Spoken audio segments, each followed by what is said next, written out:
Hi, our presentation will address feminist theory, particularly the technique of power analysis. I'm Sarah, and along with Rebecca, Gunrit, Riwana, and Kismet, we will guide you through our presentation. We will briefly look at feminism itself first. The first wave started in the late 1800s, initiating the feminist movement, the focus being with the right to vote. The second wave started in the 60s, uniting more women to challenge the oppressive patriarchal system of the traditional roles of women. The third and current wave focuses on bigger populations of individuals who are oppressed, like men, women, individuals who identify to different gender identities and the preference to one's own sexuality. Today's focus of feminism is basically a human rights movement for these different groups. Now we'll go over the general ideas of feminist therapy. The feminist therapy overall looks at empowering an individual, understanding the different viewpoints of culture, oppressions, and belief systems.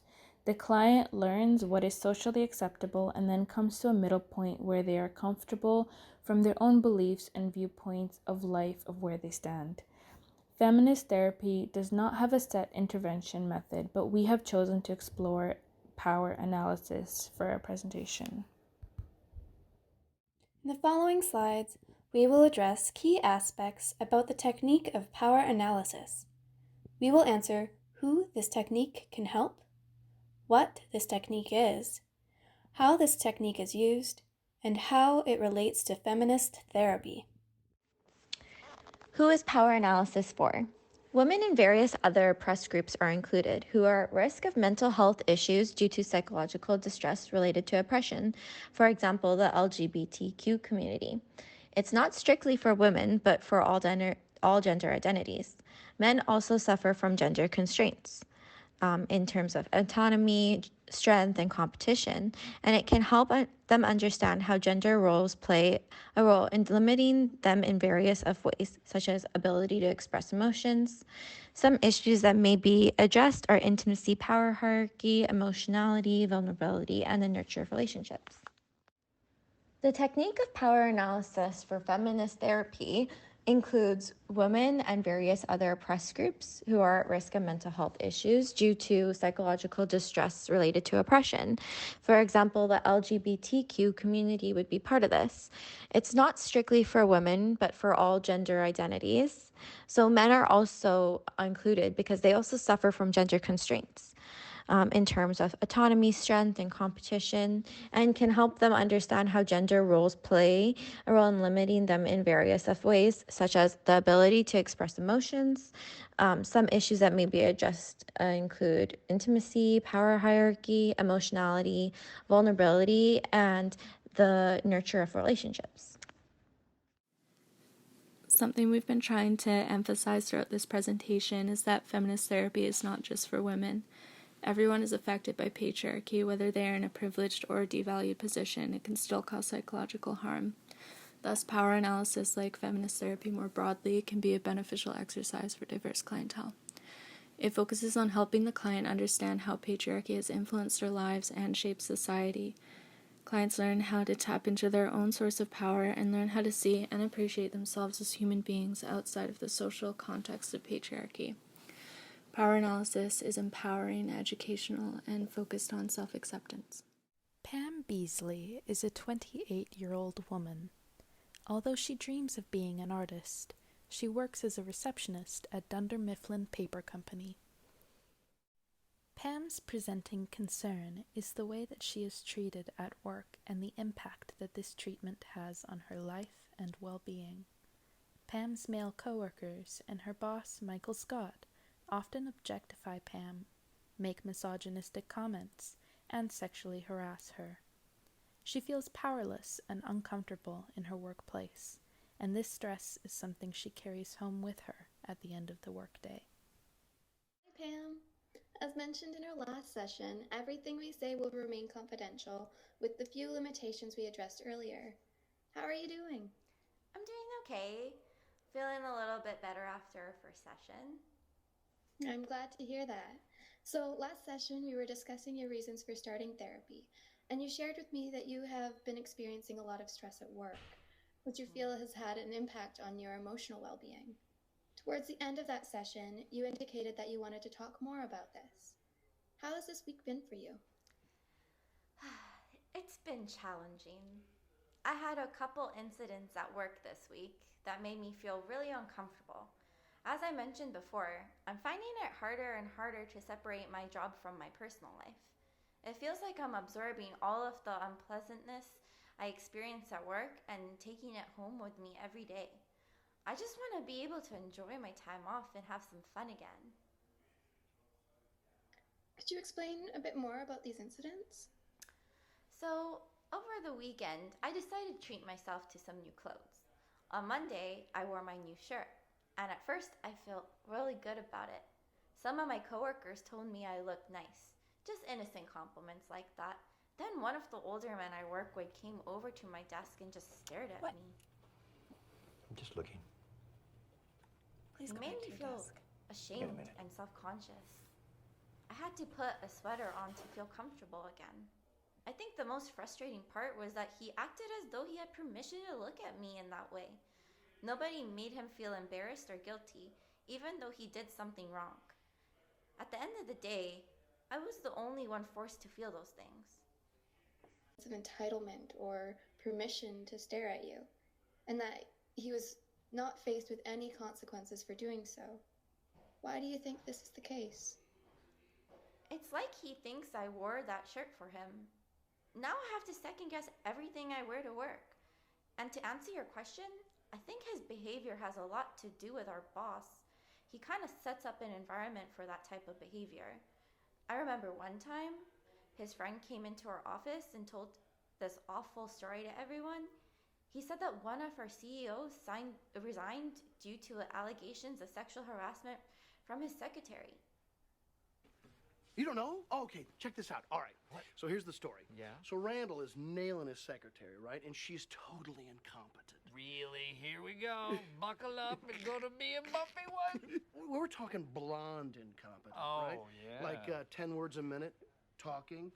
Well, to be fair, blondes, brunettes, there are a lot of dumb people out there. Right. They are women, right? Oh, wow! I didn't say it. I didn't say it. I said it. And then, suddenly, for no reason, this bimbo blows the whistle on the whole thing just to be a bitch. The whole time, our boss was laughing along with the story, and nobody spoke up. Later that day, he brought in a sex doll, and What if Pam was a lesbian? What if she brought her partner in to work? Would that be crossing the line? No. What if they made out in front of everybody Well, that would be... at home? And I told everybody everything about it. Okay, I'm lost. Okay, well, then let's act it out. Pam, you will be girl A, and girl B will be... Okay, use the doll. Pam? Pam? this is what I have to deal with on a daily basis. And I never know what to say or how to respond. I don't think anyone does. As a result, it just keeps happening. How do you feel in those moments? I feel objectified and disrespected, but I don't know what to do about it. I'm completely powerless. Sometimes I feel like even if I could find the words to defend myself, it would somehow get twisted against me. I think that coming here to share your experience is a good first step. It shows that you're starting to take an active role in improving your well-being, and you should feel proud of that. Do you remember in our first session we talked a little bit about the patriarchy? I think it would be helpful to continue that discussion now. Yes, I remember. I want us to practice something called a power analysis, where we consider how oppressive social structures, like the patriarchy, affect our lives. When you say that you feel powerless, objectified, and uncomfortable in your work environment, it makes me feel like this will be a helpful exercise for you. Would you like to try this? Yeah, I think that sounds like a good idea. So to begin, I want you to reflect on the times you felt oppressed or powerless. It could be the events you have shared during this session. or any examples you think of. Next, I want you to consider who possesses the power in these situations and why. When you're ready, you can share what you have come up with. The people that have made me uncomfortable are the ones with the power. I feel like just by causing that type of reaction in me, and my failure to speak out affirms their power in a lot of ways. I guess the fact that I'm a woman and a receptionist makes them feel superior, personally and professionally. That's why they target me and others in my position. You've made some really important insights here. If we were to consider your gender identity and work position, we can see how you're oppressed and how people like your boss, his obnoxious friend, and your male-identified coworkers have been granted privilege and power under patriarchy. It may seem counterproductive to place yourself and others on a power hierarchy, especially when it confirms your feelings of powerlessness. But in doing so, we can gain some insight into the roots of our problems and come to closer to making change. I understand my position under patriarchy, but I don't see how that translates into improving my work environment. Doesn't acknowledging my oppression prove that I can never reach a position of power? Oppressed groups can and do successfully reach positions of power under patriarchy, but it is critical to understand all forms of patriarchal power are oppressive, no matter what kind of person is exercising them. To make a meaningful change in your workplace and in your life more generally, you must consider what power is and how it can be accessed outside of patriarchy. To do this, we have to first acknowledge that patriarchy is a social construct. Although it has very real and severe consequences, it is not based on any true or essential facts of life. There is nothing inherently inferior about any aspect of identity, including gender. We can begin to see our own worthiness by distancing ourselves from the rigid categories patriarchy has placed us into. Exercising that kind of autonomy is powerful in itself. I know that it was a lot to take in. How are you feeling so far? I think I understand what you're saying. Essentially, the problems I'm having at work are all the result of a larger social system. But what power could I possibly have to change any of this for myself? I want you to think about your voice. You mentioned before that it's hard for you to speak out, and that your coworkers remain silent as well. It might feel scary at first, but your voice is powerful and can make a difference. Now that we have started the conversation on patriarchy, oppression, and power, can you think of any goals you want to strive towards? I definitely want to learn how to speak out. Overall, I just want to feel comfortable and safe at work. And I think that if I was able to tell people why certain things are offensive or harmful to me, it would at least be a starting point. I think that's a really good idea. I understand how difficult it is to speak your boundaries in a devalued position, but it is so important. Sometimes we forget that although our oppressors have extreme privilege, they also lack the awareness required to function as a kind and respectful person. In some cases, speaking up can bring them closer to that awareness, or the bare minimum, it sends the message that their behavior will no longer be tolerated. I encourage you to keep thinking of ways to reclaim your power and to speak up when you encounter disrespect. It takes practice, but I believe in you. I really appreciate your support, and I hope I can start working towards my goals. I have gained so much more perspective from this session. I'm glad to hear that. Good luck this week, and I'll see you next session. I'll see you then. Hello, I'm Sarah. Gunrit and I shared documenting how and why we used power analysis in our group's video demonstration. Our demonstration depicted a direct approach to power analysis. The counselor established through the details Pam provided, Pam was having feelings of objectification and shame due to experiences that occurred because of her gender. The counselor provided encouragement and praise for Pam taking active steps by coming in and talking.